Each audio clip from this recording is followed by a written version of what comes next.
Achieving financial success often begins with developing a growth mindset, the belief that skills and intelligence can be enhanced through effort and learning. Unlike a fixed mindset, which assumes abilities are static, a growth mindset encourages resilience, adaptability, and persistence. When applied to personal finance, this mindset transforms obstacles into opportunities, enabling continuous improvement and proactive problem solving.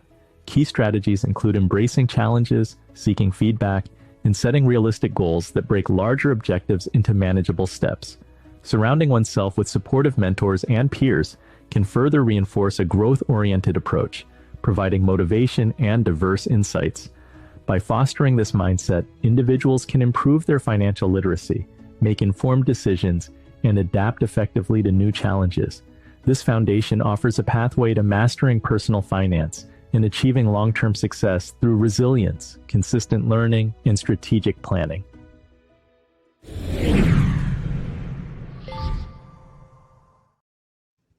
John, kick us off. In your book, Break the Rules, you mentioned how successful entrepreneurs think differently from their peers. What are key differences that we can emulate to increase our odds for success? Well, it turns out, Andy, there are 6 entrepreneurial mindsets that I talk about in the book, and I expect some of them will feel familiar to our other guests today.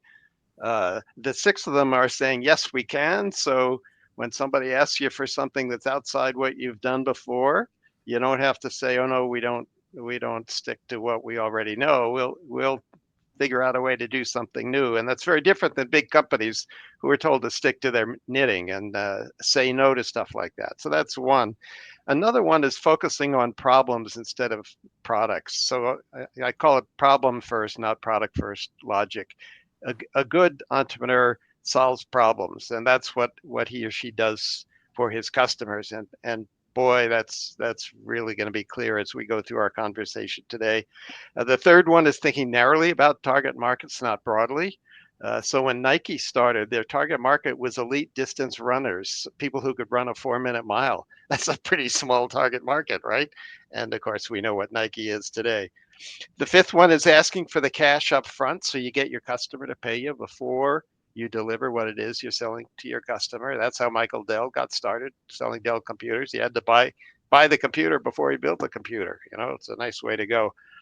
Beats pandering to venture capitalists like Rachel had to do. So it'd be an interesting conversation there, Rachel.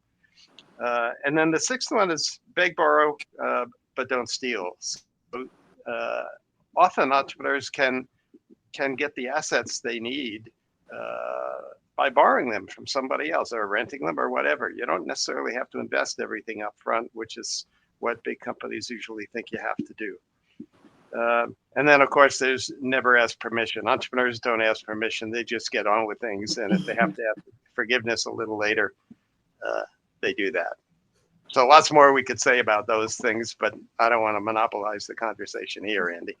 Rachel, does that resonate? Because I know that you and your co-founder worked in advertising. Can you talk about your mindset shift that took place going from employee to freelancer to entrepreneur? Yeah, for sure. I definitely agree with how that was sort of listed out. I think for me, definitely a focus on problems, just seeing sort of how the agency operated and, what was working, what wasn't working, and just feeling like, I think that we can do this better ourselves. We left and we started our own freelance studio that ended up growing really fast. So we did about 1.4 million in revenue in about 18 months. But that's when Claire and I found out how hard it was to scale a service-based business. And so I definitely resonate with this idea of being adaptable, saying yes. A lot of what we were able to accomplish with that small studio was because people were coming to us with things that were maybe outside of our wheelhouse. And so we were putting together these project-based teams for our clients, which enabled us to win bigger contracts and bring in more revenue more quickly. And so, I definitely have a lot of different experiences around, when to say yes and also when to say no, which is also super important. And I think over the years, I've sort of sharpened my ability to make those judgment calls in a better way. Did you have that skill when you were young? Because I guess observing, I feel like many of us, we will notice a problem, but few of us take action and actually do something about it. Yeah, and honestly, I mean, I went to art school originally, so I definitely didn't expect to be running a software company. But I think for me, just seeing sort of like the operational challenges, and I don't know, something about having sort of like, I was 25 at the time, the sort of naivete of, I think we can do it better, and being able to just take that leap and being able to fail, I think was really, really important. And so for me, it was about just setting myself up with enough cash that I had at least 6 months of rent in my bank account, and I had that amount of time to make it work. And unfortunately for me, that's the best way that I operate, which is sort of trial by fire. You know, when you sort of have to overcome things and you have to get through it because you have to make it work, that tends to be a muscle that I've flexed a lot, I guess. Leslie, what's your experience? I know that you've given workshops, you work with many different types of entrepreneurs. What are your observations, like common mindset shifts that you see really make a big difference? The biggest mindset shift I feel that has to happen is those not trying to put themselves in other people's success boxes. It really has to be where the goals you're setting for your company or the goals that you want to have for that business are always personal. It has to also be a thing where it's really kind of on your own path. Like we all may have a company that may be similar to someone else's, but our reason or our why behind it may definitely be different than someone else. And so I'll see a lot of frustration, especially when I'm working with those that are coming out of prison. They automatically assume that they have to set their goals the same as someone else's. And when they don't meet it, well, then that's when they feel frustrated. So my biggest thing is to always make sure whatever it is that you're setting up, to make sure that that is personal and that you know your why and your purpose behind that. And you really start aligning those goals of that company, you know, with your personal values outside of that. Very important to individualize your goals and not be overly focused on the rest of the world. Yeah. As it was mentioned, right? It always looks really clean when you read the bio, but the reality is not like that. For sure. I also just touching on what you said last about aligning your business with your values. That was one of the biggest reasons why I left my job in advertising. It just didn't feel like there was an alignment between this type of creative work that I really wanted to do and what I was doing. And that conflict became like almost too large for me to ignore, which, you know, sent me out on my own, and we were able to sort of set our own values and our own standards. And that alone just made me much happier, even though I was obviously not making a lot of money at all for a while. John, any tips on taking the leap, taking action? Well, most people who want to be, first of all, being an entrepreneur isn't for everybody, right? Not everybody wants to take the risks, because we know what the prior odds are. You know, most entrepreneurs fail. And so you're probably going to have to pivot, as they call it. You know, you're going to have a plan A that you start with, but you may end up with a plan B. I think it'd be interesting to hear about the pivots you have made, Leslie, you know, as you went along, and Rachel, you too. But I think, you know, the old Nike slogan, you know, just do it, you know, get on with it. You can do it. You know, everybody puts their pants on one leg at a time, and it's amazing what motivated people can do when they set their mind to it. And there's something to be said about not being overly concerned about perfection, right? No, perfection is the enemy of good. Just ship it, you know, you just got to ship it and Yep. as fast as you can and see what people do with it. I think that's definitely a big lesson that we've learned. And then you learn. Yeah. Yeah. All right, just ship it. That's a good one. That's a good one. So with that, let's go to segment 2. Creating multiple income streams can help achieve financial stability and growth, widely used by entrepreneurs to minimize risks and maximize earning potential. Diversifying income sources provides a cushion during economic downturns, as income from one stream can offset the shortfall in another. This approach not only enhances financial security, but also offers flexibility, and for some, even the freedom to pursue personal interests beyond a single job. Income streams can vary. Passive sources include royalties, investment dividends, and rental income. Active income from side businesses or freelance work, such as consulting or gig economy jobs, demands more involvement but can significantly increase earnings. Invested income through stocks, bonds, or real estate further diversifies financial assets. Striking a balance requires financial planning and time management, while staying updated on new opportunities and market trends ensures that each source remains viable and contributes to long-term financial success.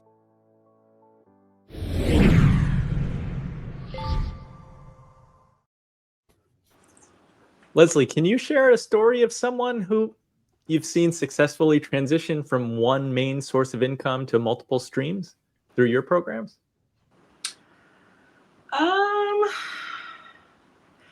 Really, most of the people in our programs already have multiple streams of income because they are working for someone, they're working for themselves, and then they're usually trying to do collaborations with others that are coming there. What I've told them, what they do with that is that you really have to be intentional with that additional income, because it's really easy to burn yourself out if you make sure what you're doing for that additional income has some type of synergy connection to what you're doing in other areas, or it supports you making that exit to focus just on that one thing. Then that's a little bit easier when you're intentional in that purpose. There are a few participants in the program that have came in and they may have started as one thing. Maybe they were doing videography, as in they would create videos for other people. Well, the thing that happens in a lot of our workshops is that other participants will come in and then they'll offer things that they do. And I've watched this happen several times in our workshops where then they've created a project together.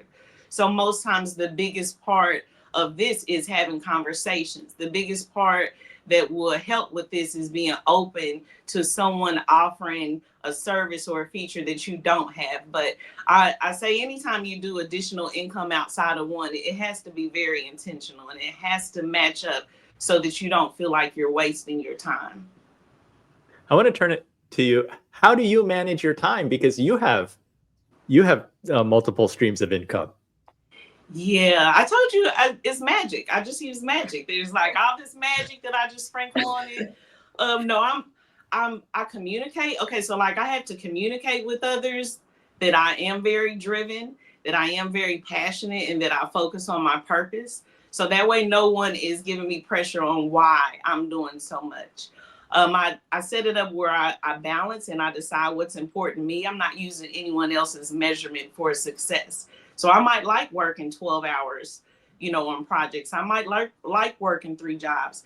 This is still an area where it still has to be personal for me, because my OCD behavior towards finances and working may drive the average person crazy, but it works for me. So that's really the only way I can do it. It has to stay focused on what I want. Love it. John, what does the evidence suggest? Should entrepreneurs aim to build multiple streams of income, or do they risk spreading themselves too thin? Actually, Andy, this is an area where I'm going to challenge you and push back a little bit. Eventually, you may well get there, but at the beginning, it's really tough to figure out the one thing you can do for your customers that they're willing and able to pay for. And until you really get that figured out, the last thing you want to do is diversify yourself and try and do multiple things at the same time. So I think of the Airbnb guys, for example. At the beginning, they found friends in San Francisco who had spare couches and extra bedrooms and stuff, but they served only convention goers, only in San Francisco at the beginning, until they figured out how the model worked. And it was only when they went to the Democratic National Convention, where Barack Obama got nominated in 2008, that they really got on the radar. And I think of Phil Knight and Bill Bowerman, who built Nike. It was 5 years before Phil Knight could quit his day job as an accountant. 5 years trying to sell better running shoes to elite distance runners, these people who could run a 4-minute mile. But when those runners started winning marathons, then everybody else who was a runner said, oh, maybe I want Nike shoes. And once they got to that point, they learned how to design shoes in China or Japan. They'd learned how to import them. They'd learned how to use athletes' input to not only design the right shoes, but endorse them. And at that point, it was pretty straightforward to say, well, let's call John McEnroe and do tennis. And then they called Michael Jordan and did basketball. But you don't want to do those two things too soon. You got to start by being really laser focused and figure out something that's going to work. And then once you get it working, and maybe Rachel, you could speak to this, then maybe that's time to figure out what else you can do for your customer. Yeah, for sure. We've gone through a lot of evolutions of our business model over time, honestly. From the early days, it was purely a service-based business. We were making money by billing our clients a certain amount, taking a margin, and then paying out our contractors. And that business, like I said, grew really fast, but it was very hard to scale.